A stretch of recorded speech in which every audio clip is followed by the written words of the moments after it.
Hi, welcome back to my channel La Fraise. I'm Noémie, I'm a student in costume making here in Brussels, and today I'm kind of sharing with you my month of August.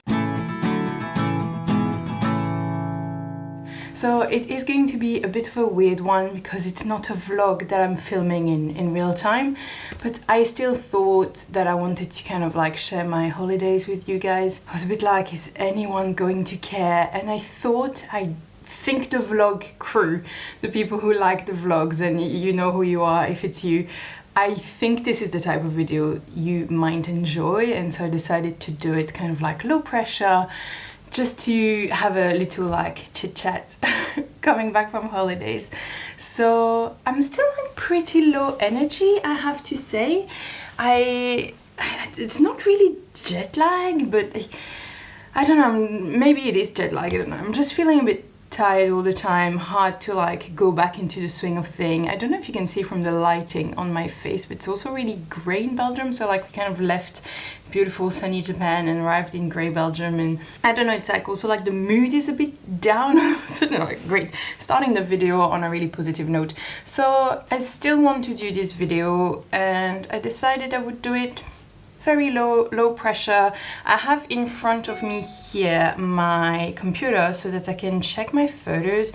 I have 2,500 photos from this trip, so it's a little bit intense, but I will still use them to kind of just keep the timeline going. And I also took notes during the trip. So I hope you have your craft of choice ready for this vlog. So tell me what you're working on. Like, are you on the machine? Are you doing some knitting? Are you embroidering? Let me know what craft you're doing with me today. Or are you doing my most I mean, except if I'm like sewing, I very often have sewing on what I sew or knit or anything, but otherwise my other option is I'm either doing the washing up or folding the laundry. So let me know which camp you are in today. Make sure you have a hot drink of your choice, and let's just get started. Oh, and I'm wearing my Estelle top. I will link it in the description down below. My Estelle top, it didn't come with me to Japan, so I was happy to be reunited with this one. In general, what I want to do is, first I have no clue how long this video is going to get, so warning, it might be long. I want to kind of like just go through the trip and tell you about the trip in general. I also have really random notes about everything that we noticed there. Random notes and like telling you about the trip. I want to kind of look back on my me-made wardrobe and tell you what worked and what didn't work. No, I'm not. No, I'm not going to talk about my clothes because this video is really long enough and I'm losing motivation, so I will have talked about my travel wardrobe in the video about what I've sewed this summer, so I think that will have already come out or just about to come out. So let's start. I have notes and then I'll switch to the photos and I'll try to look at you from time to time, I promise. We had two really cool planes to go to Japan. So we flew from Brussels to Frankfurt and then Frankfurt to Tokyo, and from Brussels to Frankfurt we had a Tomorrowland plane. So it was with Brussels Airline, and Tomorrowland plane looked really cool, much cooler than me or than us, but yeah, so we were on a cool plane, and then we thought that was already a pretty cool plane, like, you know, like fully dressed up Tomorrowland on the outside and on the luggage things inside the plane. And then when we arrived for a plane from Frankfurt to Tokyo, it was a Star Wars plane, which looked super cool. And inside, once you were on the plane, it's not R2-D2, it's the other robot friend. What's his name? I can't, I'm sorry, it's not going to come back. The one that's like all silvery and who talks had a message for us, and then R2-D2 and BB-8 had little comments to make and everything, and it was first in Japanese, and I was just like, what's going on? And Francesca was like, I'm sure it's a robot talking to us, and then it happened in English, and we were like, oh, yeah, it's like, it's a robot. So it was really cool, and at the end of the flight, they had a Yoda, I think, traveling the plane. They had Yoda, a yoga plushie that you could take a photo with, and we didn't take a photo with it. So it was really cool, like really cool plane, really good start. Notes from the flights. I have a Kindle, which is a really old Kindle. I mean, it must be between 10 and 15-year-old. I have like no clue, but like old Kindle, like Kindle back in the days. And Francesca now has a Kobo that is backlit, and I was really jealous because, you know, on the plane when they dim the lights, I do not like having the reading light on. It's way too bright. I feel like it's bothersome for the people around us, and also I find it too bright for myself. So basically once the lights were off, I couldn't read my book when Francesca could still read her Kobo because it's backlit and quite gently as well, like it's quite good on your eyes. So I'll keep my Kindle until it's like fully dead. I don't want to change it anytime soon, but seeing that I was like, when my Kindle dies, I know exactly what I'm getting. I want, well, not necessarily a Kobo, even though we're happy to move away from the big A store, but yeah, one that has a little like back reading light is really good. Okay, so before we got on the plane, okay, I'm going to tell you about the movies I watched on the plane, and you're going to see that it's relevant for the rest of the trip. I soon have photos. Obviously, I don't really have photos from the flight, but I will show photos as we go once we are in Japan. But on the flight, before going on, I was like, oh, I really hope they have Moana 2 on the plane. Okay, quick note, sorry, it's like tangent party. I don't watch movies, really. I don't watch anything that's sad. I don't watch anything that's upset. I mean, I find that life can be hard enough and I find movies are all a bit too intense at the moment. So basically the only thing I watch, except Great British Sewing Bee and Great British Bake Off, and Pottery Throwdown, by the way. Those are three. The only thing I do watch is Disney animation things. I had loved the first Moana, like really loved it back in the days when I was still a dance teacher back then. I did a routine on Moana, like whole thing. So now Moana 2 came out and we were not quite motivated enough to go and see it in the cinemas. So I was like, I hope it is on the plane, and it was. So we watched it on the plane, like Francesca and I like started it at the same time. It was really sweet and I really liked it. I think it was perfect. Like I wouldn't have necessarily wanted to see it in the cinema, but I was very happy to see it overall. Sweet movie, I liked it. Then I saw that they had the third Bridget Jones movie. Third? Is it the third? Fourth? The latest Bridget Jones, and I started it and I just couldn't, like I wasn't clicking with it. In any case, the big mistake, the choice that's going to influence the whole trip happened now, because Francesca was doing her own thing and no longer watching the movies with me. I was like, oh, Bridget Jones is not working. Let's watch on Encanto. And I love Encanto, like I had already watched it a couple of times and also really liked the music. Obviously, the issue is that in Encanto there is We Don't Talk About Bruno, and that song is such an earworm, like the biggest earworm. So you have to picture 3 weeks in Japan. It kind of eased, I would say, after 2 weeks and a half, it started easing. But I did spend 2 weeks singing We Don't Talk About Bruno non-stop, like it on repeat. And sometimes I was just like silent, or we were walking and Francesca's like, what are you thinking of? And I'm just like, we don't talk about Bruno. It was awful. It was awful.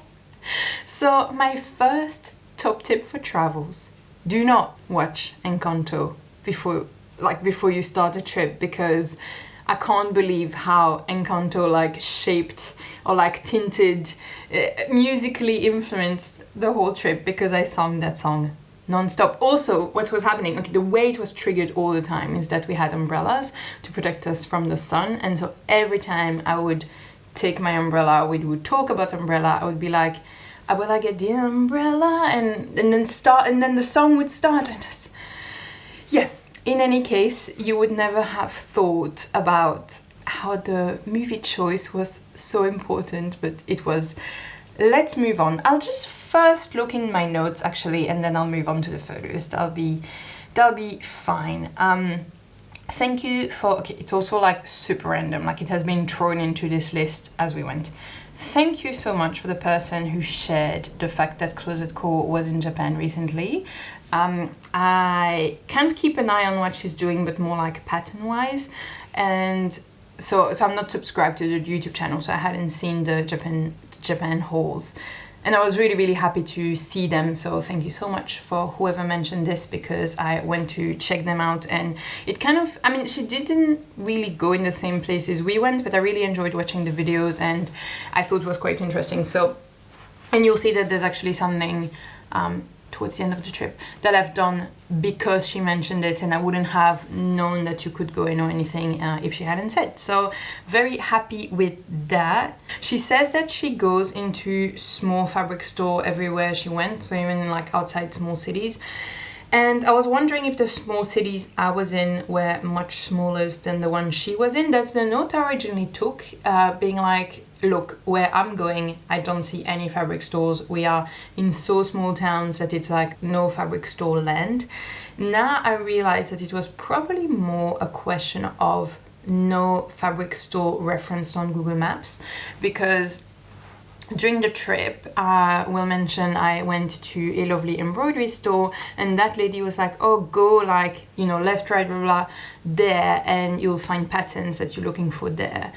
And I followed the instructions, found the store, and found this massive store that had fabric, embroidery, patterns, and it wasn't referenced on Google Map. I had looked for stores and I hadn't found that one. So originally I was like, oh, compared to Closet Core, maybe I'm in smaller towns and therefore I can't visit fabric stores because there's none, but actually maybe they were just like hard to find and not really easy to find on Google Maps. Tangent number 33, I am going to do a Japanese haul, like a separate video from this one, but it's going to come in quite a while. I've already filmed it, but it's going to come in quite a while because I want all the presents to have been delivered before the video comes out, because I don't want people to spoil their presents. So you will have to wait a little bit, like not ages, but just so you know, like it's coming, it's just like not straight away. It's really funny because we try to be extremely culturally sensitive and looked up everything you should do and shouldn't do and everything. And one thing you shouldn't do, apparently, according to Google, is point. And we saw lots of people pointing, so we kind of chilled out with the pointing and pointing. You know, well, we don't point at people, but be like, oh, did you see that ad there and that? Like we chilled out with the pointing because clearly people did it. And also something that shocked us kind of at the start is that we had been told, like, you don't put money in people's hands. Many people have a little tray and you put money in the tray, but clearly, some people don't care, so they would like reach out with their hand and you're like, oh my god, but I can't put money in your hand, trying to put it like, then you know, you're not going to like put it next to their hand, so you give the money and whatever. But often they would give the money back in your hand, even if they had the tray. So I think, you know, you read the thing which is like, don't put money in people's hands, and you're like being all careful with that. But actually what I realize is that, well, some people just don't care and get money in your hands and receive the money in their hands and put it back in your hands. They don't care. But some people, you put it in a tray to give it to them, but then they assume that because you're a foreigner, it's fine for you and they give money back in your hand, I guess. But it was interesting to see all the things we were so careful with, and actually it was fine. The humidity, the humidity was really good, because despite being, such a random note, humidity was good, because even though our clothes were quite creased from being like in a suitcase and everything, and we were constantly going from one place to the other, the humidity and the heat would let the crease fall, and it was like being steamed naturally throughout the day. So awesome. Toilets, so many free toilets in so many places, so good. Even the grossest one we went to were so clean and so nice, and they're just everywhere. Like, again, comparing to Belgium, like it was such a treat. You could just go out and not worry about, do I need to pee, because then it's not going to be an opportunity, blah blah blah blah. So good. Isn't that so delightful? Like, you come back from holiday and you get sick straight away. I feel like it's kind of classic. So many books for patterns for dogs. Like, I feel sewing for dogs much more popular in Japan than it is in Belgium for some reason. If you like a firm bed, Japan is going to be good for you, because the futons, you're on the floor and it's quite hard, but their beds in general are really, really hard, and we do like a hard bed. Like, for me, the nightmare is like when you go on holidays in England and you go into those beds where you're like literally like this, and it's like so bad for your back and it hurts my back so much. So have to say, if you like a hard bed, you are going to sleep well in Japan. Like, we never had a bed that didn't feel comfortable. The pillows were more hit and miss, but the beds, never a problem.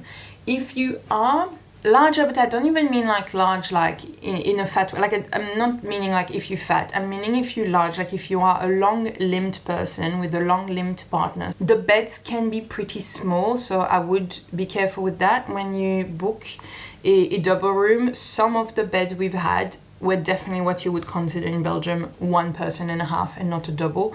So just be careful, because some of the double beds are really small, some of them were fine. So maybe when you book, if you go to Japan and you are a long limb person, and you need more space, you know, I feel like it also depends on how large you and your partner are, because obviously if one of you is tiny, you can fit.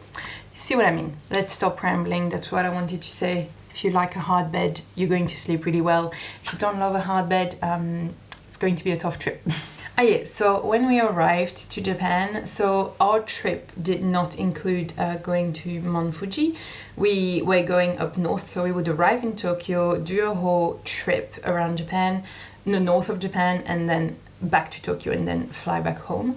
And because we were going in summer, and summer is already really hot and very humid, we wanted to go up north to try to avoid some of the heat. So that meant that we wouldn't see Kyoto, Osaka, and Mount Fuji or Hiroshima, some of like the big things you have to see in Japan. So I guess we'll go back to see those things, but not in summer. So some people were a bit like, oh my god, you're not going to see Mount Fuji, like, are you even going to Japan? But we saw it from the plane, and not only did we see it from the plane, but we clearly had to wait before landing or whatever. But so we circled Mount Fuji for a while, so we saw it from all angles, and it was really good. So here's photos of Mount Fuji. I will not link all of the hotels we went to. I don't think that's super helpful for you. We went mainly in business hotels, which were the cheapest option. They're kind of all the same. They're pretty basic, but they have everything you need. They were always like clean and fine. So I will not link to that because it's pretty useless for you guys. We started in Tokyo. We were in Asakusa, which is a pretty more traditional type of Tokyo, which is nice. Like, we ended the trip in Shibuya, which was a lot more intense, and I think it was really good to arrive in Asakusa. I don't know, maybe it would have been good to arrive and to go like straight into the culture shock, but arriving in Asakusa was more of a soft transition, and it was already a lot to transition to with the heat and everything. So that's not great to film. The ventilation just started. I'm going to have to go and stop that. Okay, so while we were in Asakusa, a lot of walking around, marveling at all of the Japan stuff. What we did there was a food tour, and that I will link down below, because the food tour that we did, it wasn't in Asakusa. That was while we were in Asakusa, but the food tour was in Shinjuku. And really, really good food too. We had a great time, and one of the couples was, well, they were both living in the Netherlands, but the man in the couple was actually Belgian. So met our first Belgian, but yeah, so great food tour that I will link. You have to take into account that I'm a pretty nervous flyer. Like, for me, being on the plane, especially on the way there, I don't know, it's always a bit better on the way back. On the way there, I kind of feel like it might be the last thing I do, and that it's the end. So I get pretty nervous, and for the whole flight I'm a bit like on, you know, survival mode. And we arrived in Japan, and it was tsunami warning, and they were saying that the tsunami could go up to 3 meters, the waves could go up to 3 meters high, and that it was going to come over Tokyo and maybe over like where we were going afterwards. Maybe the train was going to be disrupted. I was just like, I don't know if I can do this. Like, you have also to picture pretty jet lag. Like, first day, I'm saying like the day we arrived, it was the warning. And I was like, what are we doing in this country? Like, we barely arrived, and now there's a tsunami warning, and I was feeling pretty... It's just because I had felt so stressed and like so survival mode for the whole flight. And then we came off the plane, and it was like, oh, now there's a tsunami warning. And so my body went from survival mode to, again, survival mode, and I was like, we're all gonna die. That's it, great. So that was a bit stressful, but in the end, tsunami was two things. First, the Japanese authorities know their business, and they actually evacuated the places that needed to be evacuated, but also the waves ended up being like very manageable. But like, they have systems that work, and and it's really, you know, it works. So literally it was totally fine. But after the tsunami, there was a couple of typhoons, and one of them was on Tokyo. I mean, we had like the edge of the typhoon on Tokyo, and I was like, oh my god, we're surviving the tsunami, we're surviving the typhoons, like what are we doing in this country? In the end, it was totally fine, and actually the typhoon made it a little bit cooler, you know, it made it like more humid, I guess, but yeah, so we survived. But as a person who's prone to be stressed, I was really like, oh, this wouldn't happen in Belgium. Like in Belgium, it's nice and like temperate weather, and we don't have tsunamis and we don't have typhoons. So looking at the photos, it was mostly walking around, visiting. Francesca and I are really big on walking in cities. Like that's really the main thing we do. We're like, okay, we want to go in this direction, then we're going to walk from our, you know, it's like we walk a lot, and we walk around, and we walk in cemeteries, and we walk in the cemeteries, you know, where we're allowed to go. Like we're not totally, like we're not rebellious or doing anything we shouldn't do. I don't know, to get a feel of the city, you know, it's like it's the way we like to travel. One thing we did during that first stay in Tokyo is go to Team Lab Borderless, which we really enjoyed. It was a lot of like screens, and it's not screens, but it's like projections everywhere on the wall. I will put a few photos and videos so that you can kind of see what I'm talking about, but the art is interacting with you, so it's not a pre-recorded video that's turning onto the walls. For example, there's a room where you arrive, and when you are in the room you create butterflies, and those butterflies go and fly in other rooms, and if you hit them they die. It's fun the first time, like it's, you kind of like, it's fun to interact, but then also you feel bad you killed the butterfly. And then there's birds, and when the birds like hit into you they become flowers.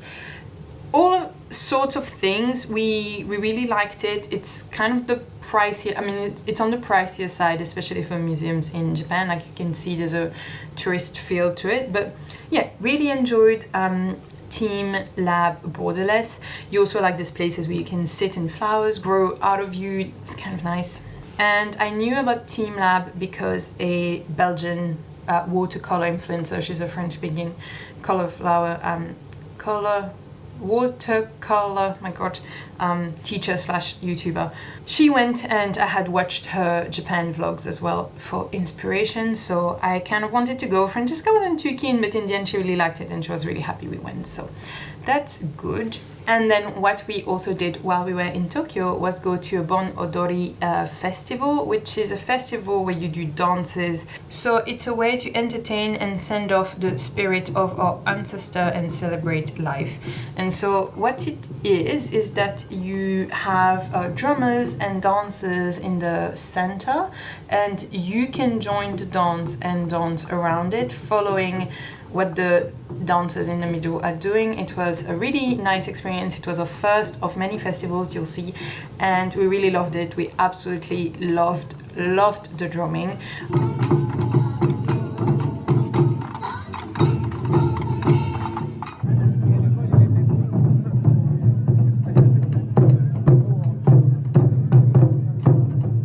And then the morning after, we went to the Tokyo Museum, where we saw nice kimonos and lots of things. I tried to take like really close-up photos of the embroidery, but you absolutely can't translate in photo form or even video form, I think, the intricacy of the kimono. It just doesn't work. So then we took our first bullet train and we went to Yokote, and by then I had also found my first sashiko project, which is a project I wanted to work on, you know, during the trip, like to kind of stitch during the evenings and so on. So we went to Yokote. The reason why we went to Yokote is that we wanted to go to the festival in Akita, and Akita was fully booked. And even like we booked all of this in December, like during the Christmas break. Couldn't book anything, like absolutely fully booked, so we ended up staying in Yokote, which is an hour's train, a local train away, and that allows us to stay in a like smaller, cheaper place and to commute to Akita the night of the festival. I ended up like really liking Yokote. We were in this really small hotel, like business hotel. They clearly didn't have Westerners that often, like we really stood out quite a bit. They spoke absolutely no English, but They had a restaurant inside the hotel that was a traditional restaurant, so where you would remove your shoes and, you know, sit on a low table, and that just felt so special to go to that type of place. We hadn't gone to anything like traditional in that sense in Tokyo. And also they had an onsen, and again, couldn't speak, so I ended up being like, and the lady at the front was like, yeah, and then we're like, okay. So we knew that we could go with our tattoos, and actually we saw other a Japanese woman in there with a tattoo too. So we had our first experience of an onsen, and it was an absolute delight. Like, I feel like if I could have taken one thing back with me home, with the cheap food, is the onsens. Like, it was so nice. In Belgium, we are quite British, and many spas have dressed, like, you know, swimsuit areas, and then there's naked areas, but they are mixed. And that, yeah, I don't know, like, I'm not so British. I went in the onsen, but it was my first time being like naked like that in bath with other people. And it felt totally fine, but I was thinking, like, oh, if I want to, like, have that feeling and take it back with me to Belgium, then you would need to go in the naked areas in Belgium. And they mixed, and I don't think that's going to cut it for me. So, very sad the onsens are not coming back home with us, because that is truly something I could have gotten used to. And also the onsen was like literally attached to our business hotel, so it was so nice. We would like go to the onsen like before bed, and then we would do like the first thing before breakfast. It was like onsen with a view. To be honest, like the view in Yokote is not so nice. It was like all the like buildings and stuff, and also they were building a skyscraper in front of our hotel, so I was like, I guess soon there's going to be no views left, and also there's going to be an issue with the fact that people in front of you can see you in the onsen.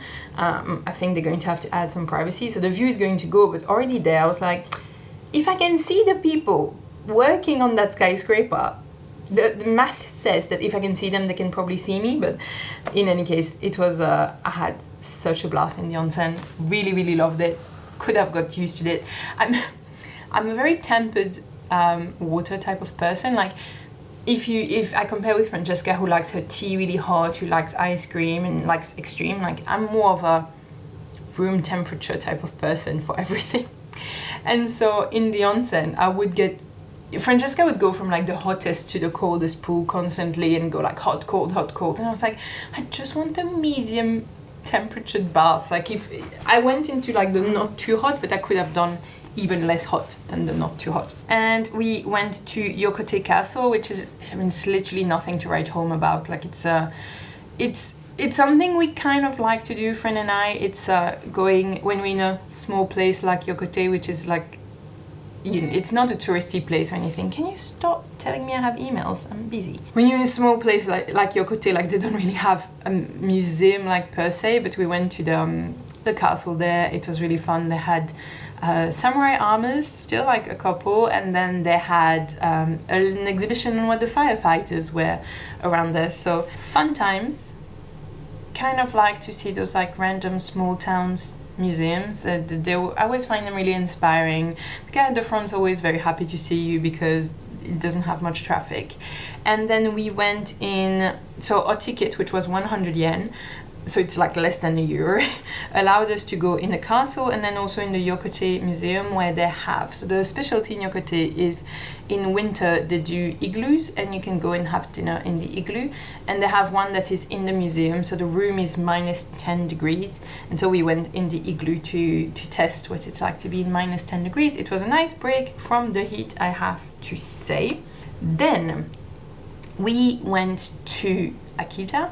So we took the local train to Akita to go and see the festival, and the festival there is people carrying piles of lanterns. It's very impressive. They carry it on the head, on the shoulder, on the hip. Apparently the hip is the hardest one. And sometimes they fall on the audience, quite scary. Sometimes they get stuck in the trees. It's a whole thing. The music is going on and on. It was really fun, and also they have a smaller one for, you know, older kids and a very small one for young kids. absolute, like really fun, really enjoyed having gone to see that. And we got the train home and it wasn't even so busy. I was really worried about, you know, maybe everyone would want to take the train home and it would be extremely busy. We kind of left a moment before it was officially finished because we had only one train an hour, so we were like, well, if we don't take this one, we're going to have to wait a whole hour, and we were worried that if we took the train after the festival was actually finished, it would be very busy. We took the train just before and it was absolutely fine. That worked out really well. Then we took the train to Aomori, and in Aomori we were going to see another festival, which was the Nebuta. And the Nebuta is a festival where they have massive floats that represent scenes and characters from Kabuki, and what a treat. When we arrived in Aomori, we were staying a couple of days. The first night of the festival, we participated in the festival. So there is a very specific outfit that you need to wear. So we were Aneto dancers during the festival, really, really fun. So the condition for you to be able to participate is that you are wearing the right outfit. So we had pre-booked rented outfits, and they also dressed you, so it was really fun. We got dressed by Japanese grandmas, which was quite an experience. I have never been so cinched in my life. You have 4 belts, and 3 of those 4 belts are actually like cinching you quite a bit, and if you are like me and your middle is squishy, they can really go for it and like pull you in. I'm not joking. I had that belt printed on for 2 hours afterwards when they removed it. You would I would stand up straight without using any ab muscle because I was cinched so tight. Also, I don't know, my grandma made me feel like my hips were quite wide because she was like trying to shut my, I won't say yakuta, my yukata. She was trying to shut my yukata over my hips, and she clearly found them a little bit bigger than what she ideally wanted, and you can see she was like going and really trying to do the perfect job when Francesca was like already almost finished to be dressed, and I was still at the first step with this Japanese grandma trying to figure out how to cover my hips. Interesting experience. But so we were in our Aneto's outfit and we went in, we chanted and jumped and did all of the things that we had to do. Not sure what we chanted, but we chanted. The next day we went to see the big Buddha that is nearby. Really loved it. Great temple. Really, really enjoyed that one. We decided to walk some of the way back and we got bitten by mosquitoes, which was not fun because I get quite a big reaction to mosquito bites, and so they were like, you know, like €2 coins size mosquitoes bites on my legs. Not fun, but that's life. That's the type of thing that happens. After that I started to be a little bit paranoid. Like there was some nights where I slept really badly even though there were no mosquitoes around, but I was feeling like there was mosquitoes even though I was covered in mosquito repellent. Like I feel like if you have bad reaction, you get a bit overly scared, which is silly because it was fine. I probably need to like move on a little bit faster because otherwise we'll be here all night. But so the second night we were there for the Nebuta. We went to the museum to watch all of the things about the Nebuta. It was really fun to see the museum, and then we danced in it the first night and we watched the second night. It was very fun being in it and seeing it. If you want to be in it, I do recommend also seeing it, because when you're in it you literally can't see anything because you can see only what's in front of you and behind you, and when you are outside obviously you see the whole thing going past, so it's a very, very different experience. Lovely to see, really enjoyed all of the floats.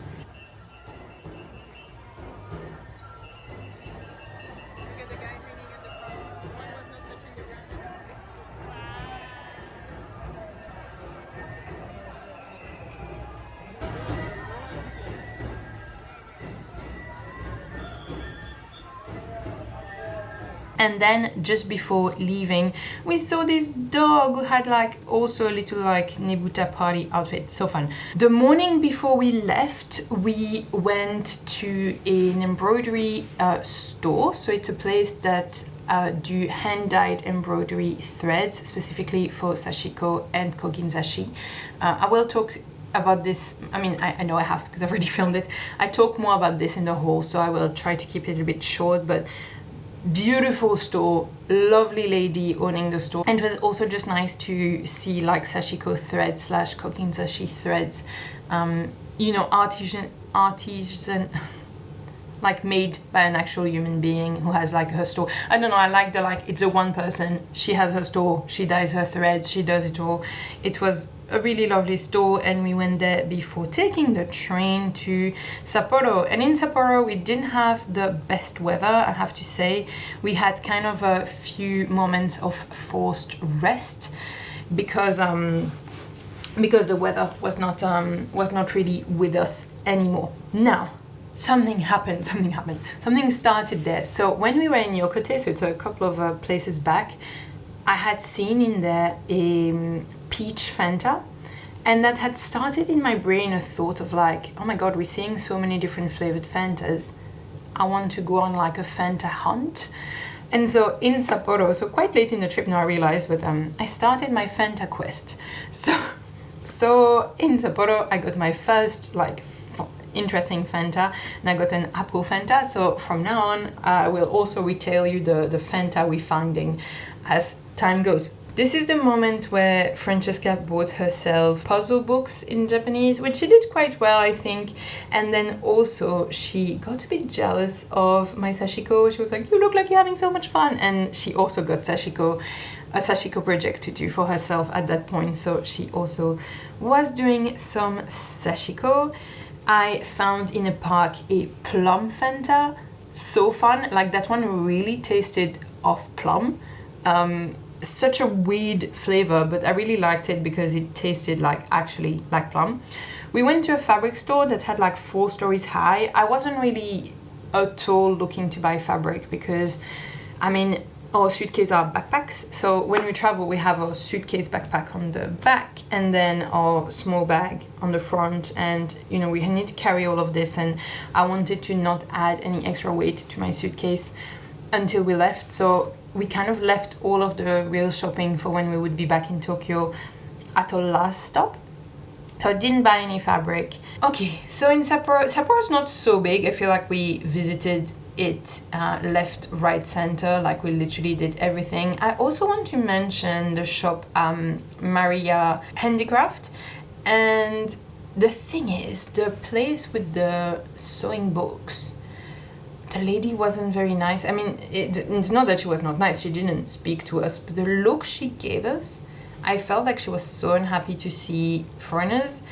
Didn't make me feel great, but in Maria, every floor is a different shop, kinda, so you can ignore that lady that has the sewing book. You can go to the ground floor, and they also have fabrics and embroidery things and everything. So if you are in Sapporo, I will link down below, so the first big store that we went to, the one that's 4 floors, and I will also link Maria Handcraft, just like if you are into crafty things, it's a good one. Then we did go up that, so it was a walk up to see a viewpoint of Sapporo.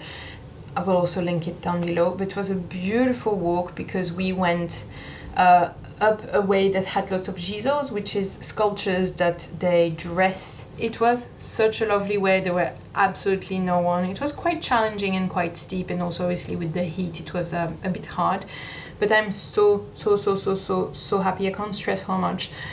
We knew that there was 2 ways to reach the top, and one way was said to be very steep and one way was said to be really mild. And we thought we'd go the mild way and then come back down. And then actually when we saw the start of the steep way, we were like, oh, it's there's a little shrine and then all of those sculptures going up, and it looks like a beautiful way. And the thing is, I have balance issue, like it's a bit linked with the hypermobility, like without going too much into it.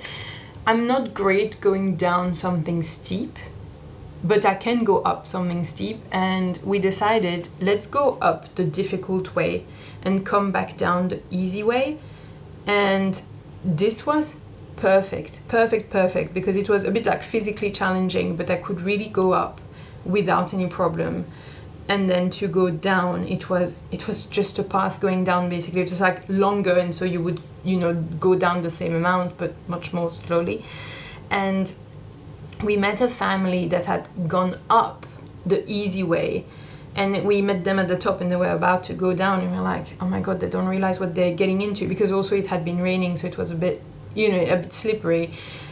And you're like, oh my god, it's like, yeah, it's like really like climbing down rocks. I mean, you see what I mean or you don't, but like it's much harder to go down big steps and big rocks than going up. So happy with this walk. I feel like we had a mix of good planning and being very lucky with the final decision we did, because also the easy walk didn't have geysers all around the way, and that felt very special and very beautiful. So very happy with this. Then near there we went to see, so they have copies of the statues that are on Easter Island, a bit random, but it felt very impressive. And they have this Buddha that's sitting inside a hill. It's normally super pretty if you can see it when the lavender is blooming on top of the hill. Here it wasn't, but really cool Buddha sitting inside of his hill. They also have a fake Stonehenge, but that didn't really look like Stonehenge. I never saw the actual sculptures on Easter Island, so maybe that's why I thought they looked good, because I can't compare with the real deal.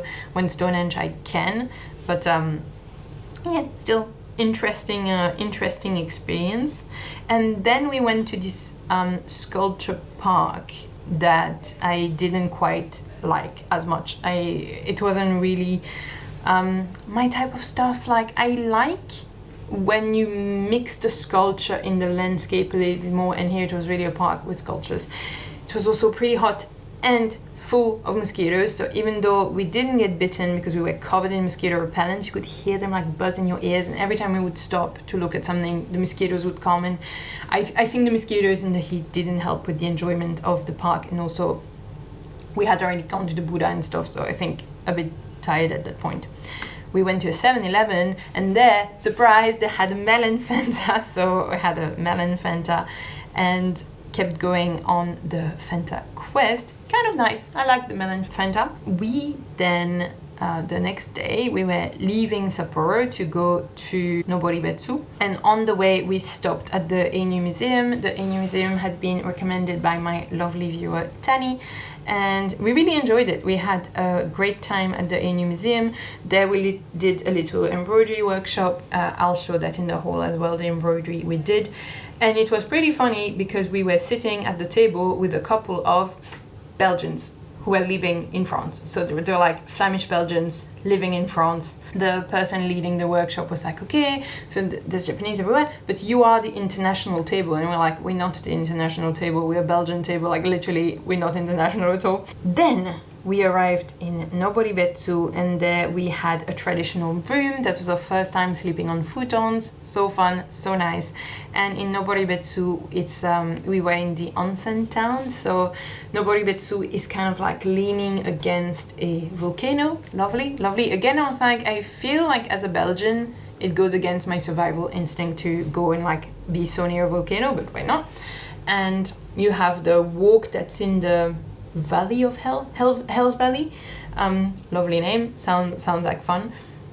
We did a ton of onsen, again because we were in an onsen place, and we did walking in Hell's Valley. And this is where I discovered that you can get pretty hot in an onsen, and that when you are removed from the onsen, even though you are no longer in it, your inside are still cooking and are still producing generous amounts of sweat.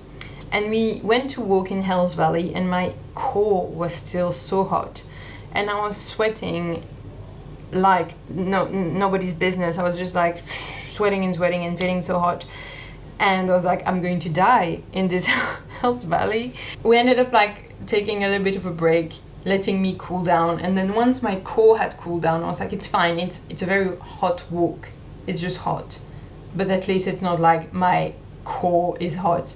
But really nice walk, really fun because it's sulfury, and it really smells of like this sulfury egg smell all around. Nice walk. Once you are cooled down, it's better, even though it's still very hot. There we found a peach Fanta, which I was starting to lose hope of finding because I hadn't seen any peach Fanta since Yokote, but we found a peach Fanta. After Noboribetsu, we went to Akodate, and we had a very nice walk around. Akodate is the only accommodation where I will actually link it in the description, We were with the nicest Japanese couple. It was literally them renting rooms in the place. Such a lovely place, such a lovely couple. The man engraved chopsticks for us with our names, like as a surprise. We were in a traditional Japanese room. Lovely place. Now Hakodate doesn't have the warmest feelings in our heart, I think, because we arrived, we were trying to have lunch, and we saw that Lucky Pierrot was a very popular burger place, and we were like, why not? If it's an institution, we'll do it. There was a queue, but it wasn't like so bad, so we're like, let's do this. It was 2:30, so we're like, you know, pretty hungry, but it's fine. It took until 3:30, so a whole hour, for this queue to go. We're talking about a fast food, we're talking about a burger, which was not, I mean, I can't even judge if it was a good burger by then or not, because I was dead exhausted, like coming from the train, and waited an hour for this burger. So very long queue for just a burger at Lucky Pierrot, and we were a bit scarred for that. And then in Hakodate, the thing to do is to go on the viewpoint. Oh my god, such good memories. The thing to do is to go on the viewpoints up the cabin, hanging cabin thing, and to look at the city from the top. We knew from Googling that it was going to be very busy and everything. We saw from the bottom that it's over an hour's wait to go back down. I was kind of like, do we really want to do this? Are you sure you want to do this? And Francesca was like, yes, that's a thing to do in Hakodate, we're doing it. So we went. It was extremely busy. It's just people taking the same photo, that everyone taking the same photo from the top. And then it was 70 minutes wait to go back down, and that was very, very long. So we stayed only the one day in Hakodate, and we didn't do anything basically. I mean, we walked around again as usual, but like it feels like everything we've done was waiting an hour for the Lucky Pierrot and waiting an hour and 10 minutes for going down the viewpoints. So that's how it is, sadly, but that wasn't the best feeling in Hakodate. Lucky the room was really, really nice, and the morning we left, we had coffee at an absolutely lovely place. Okay, quick break on the phone for a second, because my memory card is full, so I'm currently emptying it, and I don't want to, I mean, I took a little biscuit break, but I don't want to stop for too long, because I do want to finish this video. I apologize for how long it is, but I guess you are... Yeah, I guess you're here with your free will, so if you want to leave, feel free to leave. I feel bad this video is so long. But where were we at? I had not my usual matcha in Hakodate when we left, but I had in Hojicha latte, and it's a roasted green tea. It's low caffeine, and it tastes quite similar to matcha. I wasn't sure I would like the roastedness because I don't like coffee, but I really like Hojicha latte, so I didn't bring any home because it was very expensive, but nice taste. I mean, it's not so different to matcha. It's very like matcha with a bit of extra roasted. After that, we went to Yamagata, and in Yamagata we went because I had spotted a temple, and it's a temple, now that I'm like saying it, I'm like, wow, that sounds great. It's a temple that's 1,000 steps up, and I was like, looks beautiful, let's go. I have to say, like, I'm happy we went to Yamagata. It was nice, but you know, you see those photos of the temple and you're like, looks beautiful, let's go. The reality is that you are there with 1.5 million tourists. I mean, this is quite a small place, so mostly Japanese tourists, but it's still like, it's not the beautiful, peaceful experience that you see on the photos. It's more like you are there with many, many, many people going up many, many, many steps in a very, very hot day. But it was fine, it was nice. Before going to the temple, we also did this beautiful, beautiful walk. I will also link exactly what it is down below. I will try to put like everything that's like important to follow this story in the description, and if you want to go and look anything up.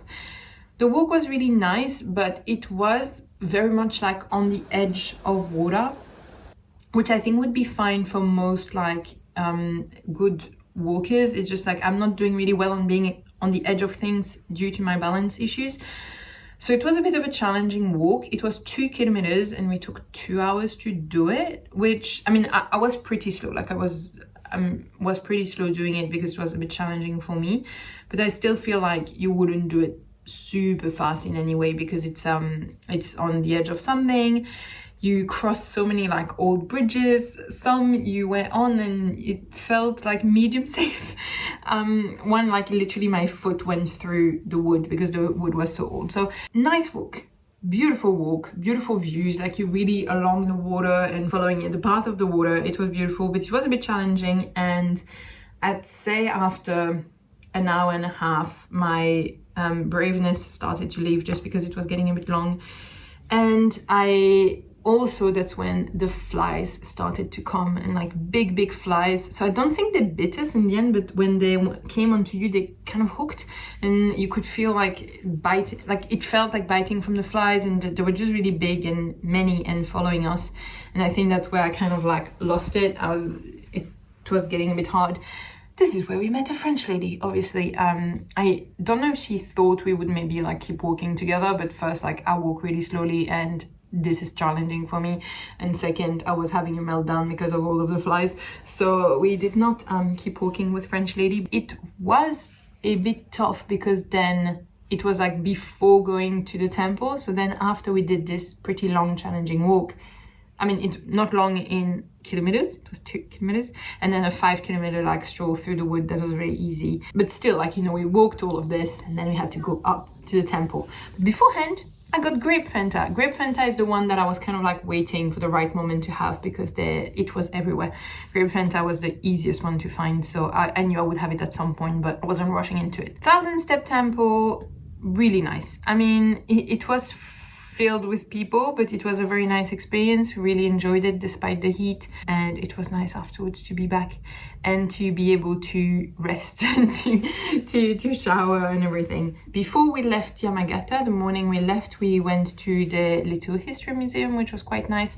They have quite a few museums had that. They have nothing in English in the museum, but they have those QR codes that you can scan, and then you have a translation of kind of like the room you're in, which is very lovely. And then we also went in the Yamagata garden in the old hospital, which was really random.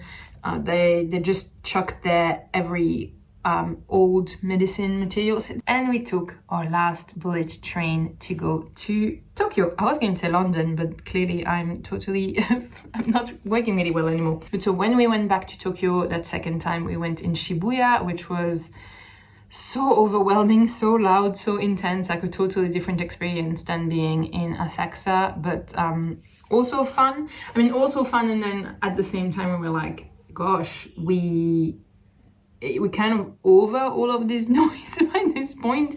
Like we were reaching the end of the trip and we were like, oh my god, so much noise all the time.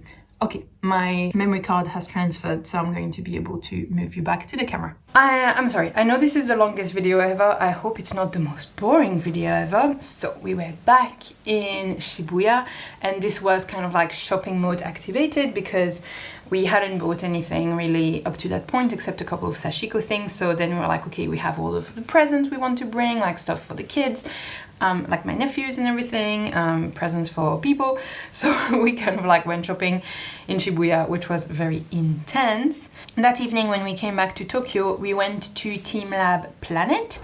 And I have to say, for having done Borderless beforehand, they weren't they were different, and it was different, but maybe a bit too close between seeing the two. Some of the stuff were feeling similar. It was also kind of an expensive outing, so I don't know how much I liked it, and also it was very heavily tinted with the fact that it was so busy, so busy, with many tourists, which have to say tend to be louder and less well behaved sometimes, and also some kids who were so. In Team Lab Planet, you have many more things that you can interact with physically, and some of the kids were a bit intense in the way of interacting with the physical art, and so it didn't feel like, oh, we like experiencing art in 3D. It was more oh my god, we're in Disneyland and everyone's shouting, and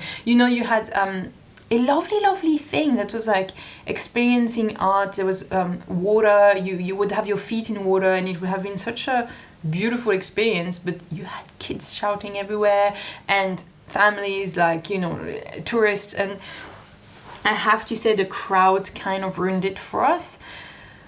Also, you have to picture, like, you're trying to enjoy the art, but some people are really just there for the Instagram photo, and by Instagram photo I mean like the entire Instagram photo shoot. And I get pretty frustrated when it's like it's written everywhere. Like, the Japanese give you so many warning. It's like they tell you don't touch the thing, they have a person holding a sign, they're like they don't tell you once, and it's not like you could have missed the information. Like, they tell you a million times don't touch the thing, and then people want to take the Instagram photo, like draping themselves in it, and it's a bit frustrating. So sadly, Team Lab Planet, even though I think it is better than Borderless, got a bit frustrated by it, but mostly because of other people, and it was hard to enjoy it with the crowd that was there. Then we were in Tokyo, and we actually met up with one of my viewers, Tanny, and it was really nice. So we went fabric shopping together in Nippori. So after not buying any fabric for the whole trip, that was finally the moment I bought fabric. So if you want to see everything, sorry, you'll have to wait, but like that video is coming, the video of everything I bought in Nippori. And it was so nice to meet a viewer, to chat and everything. We had a great time. I hope, Tanny, you also had a good time. I mean, I think you did, but we had a great time. It was really nice meeting her. We then went to the costume museum, which I had like seen on Google, and it was something I wanted to do, and Tanny was up to coming with us. So we went all the way there, and it was a bit of a train ride, and it was shut when we arrived. It was a bit of a bummer. And actually, that's a frequent complaint on Google Maps, is that they don't warn when they closed, and so you go all the way there and then you realize it's shut. So it was a bit of a shame, and I felt a bit bad to have made Tanny go all the way for nothing. But so we had coffee and hopefully still a nice time, and we didn't see the museum. And that evening, Francesca and I went to see a kabuki play, which is also something I wanted to do, because again, being a student in costume, I was like wanting to see their theater in action. Reminds me of that I want to tell you something. Oh my gosh, okay, note for self. Wanted to see the theater in action, and kabuki, you can pay for the whole day, but you can also pay per act. So what we did is we paid for one act.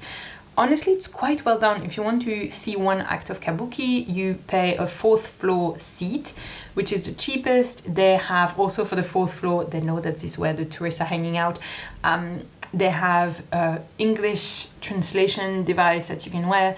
We didn't have some because we were seeing a dance section, but you could have the translation device that not only translates what is said, but also gives you context if they think you'll need it. And yeah, I really enjoyed the kabuki. I think Francesca enjoyed it a bit less, and it was also, I didn't realize it was only 20 minutes, so it was written down. Like I got confused with things. It was written, if you read carefully you would know, but I was a bit disappointed that it was only 20 minutes, because it's the same price. So there's a price for short ones and then a price for long ones. We paid the same thing as someone who's there for like 50 minutes.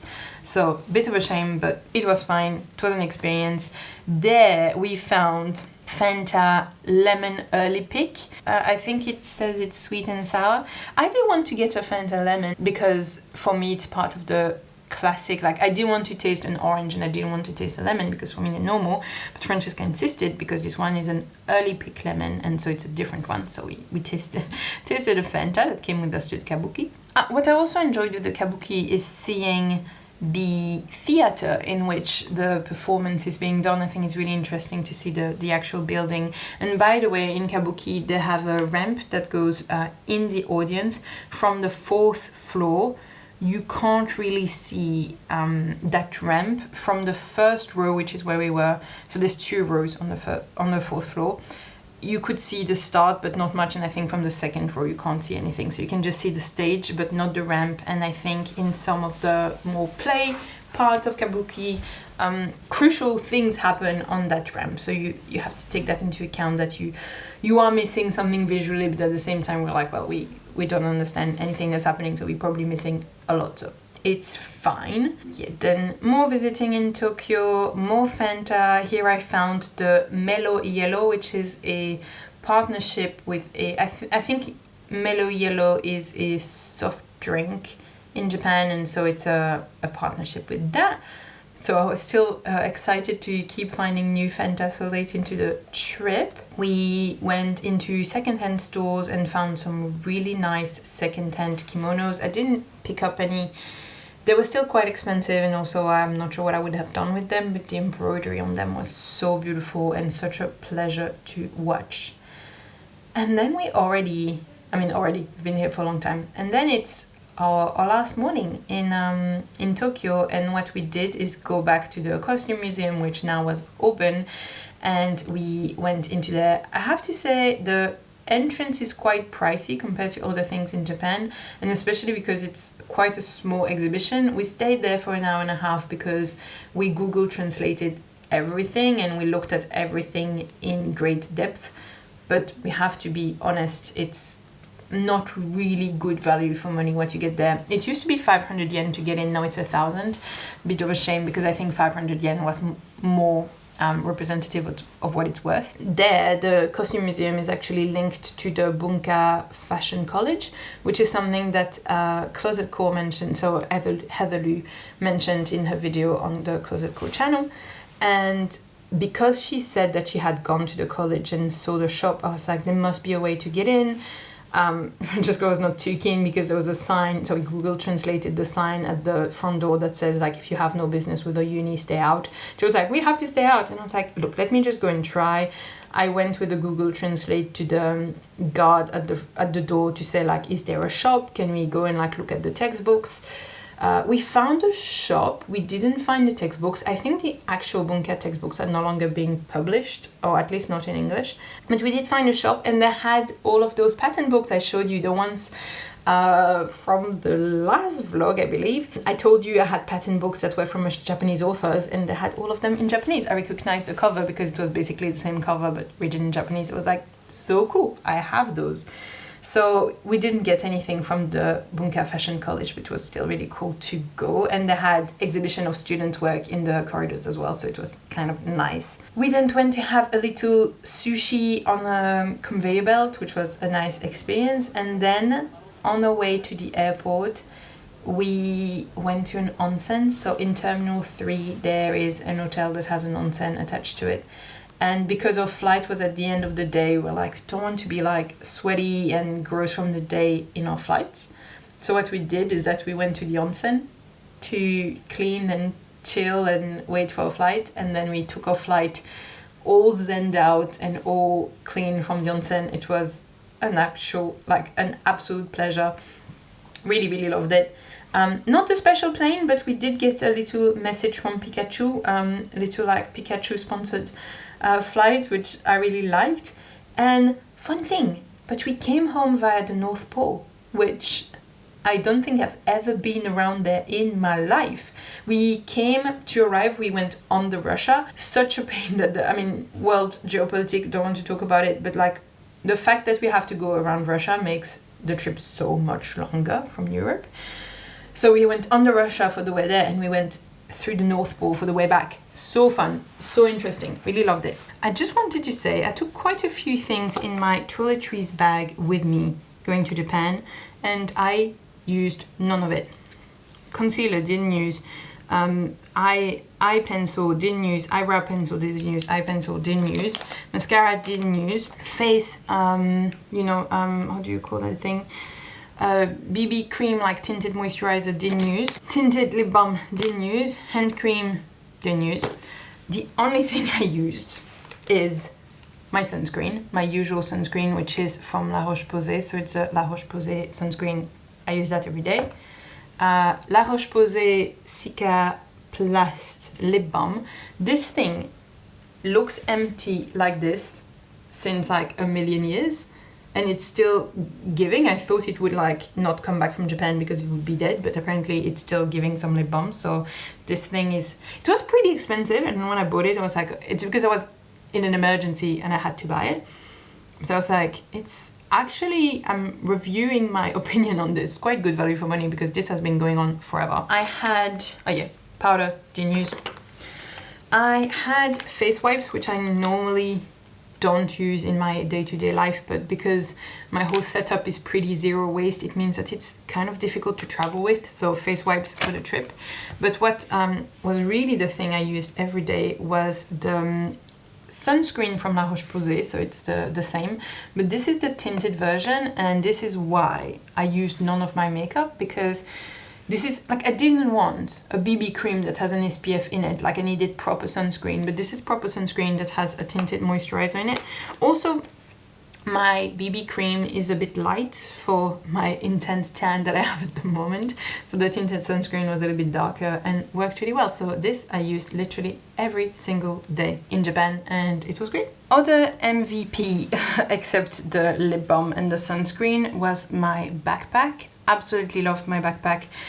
It's a child's backpack, so it's a kindergarten size backpack, but so it's a very good size to travel, very practical, and really enjoyed it. So one of the best players for this trip. YouTube Premium, loved it. I'm not sponsored by YouTube. I'm obviously paid by YouTube if you're watching this, but YouTube Premium means that you can download the videos on your phone, and I found that so useful for train time, for being on the plane. Like, really enjoyed YouTube Premium. So even though I pay for my own YouTube Premium, like, wanted you to know. And also you can have family plans, so it can be cheaper if you have a few people in your family to share your subscription with. We don't have Netflix or anything, so for us YouTube is the only subscription we pay for. Heat management. So Japan is very hot, as we know, in the summer. What we saw people wearing is, one, they have those like handheld electric fans. You can also have some that come around your neck and that blow in your face like this. They have necklaces that are cooling necklaces as well. We even saw a couple of people who had fan jackets. You do look, you make the sound of a small plane everywhere you go, so it's kind of a look, but they look like they were nice and cool having this. What else? And yeah, and people had UV umbrellas. So all of those things you can do to kind of stay off the heat. What we did is that we came with our normal umbrellas. They obviously don't block as much UV as a UV umbrella does, but it does really help to keep you cool, and we don't need a UV umbrella for day-to-day life, so it didn't make sense to buy some for 3 weeks. Our umbrellas were totally fine. It did help us a ton, and they were also useful when it was raining. We also had a Saily SIM card, so an eSIM, and we know about Saily because we saw many YouTubers being sponsored by it.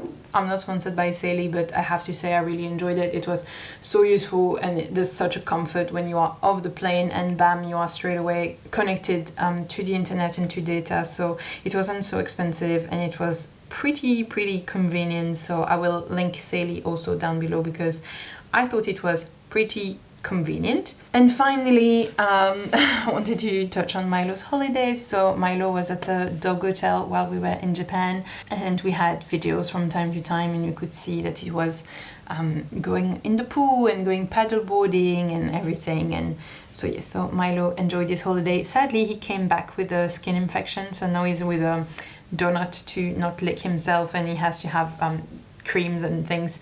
So poor thing, he's back from his holiday and it's a bit rough, but he had a good time while he was there.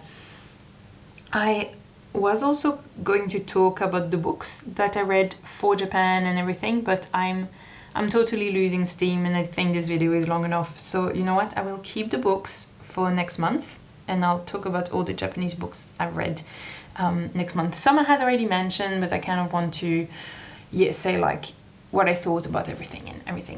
Or should I make a books video? Like, should I make a video just about the books so it's a bit shorter? Okay, do the books go in next month's vlogs, or do they go in a separate video? You can vote on that, because actually maybe it makes more sense to have a separate video.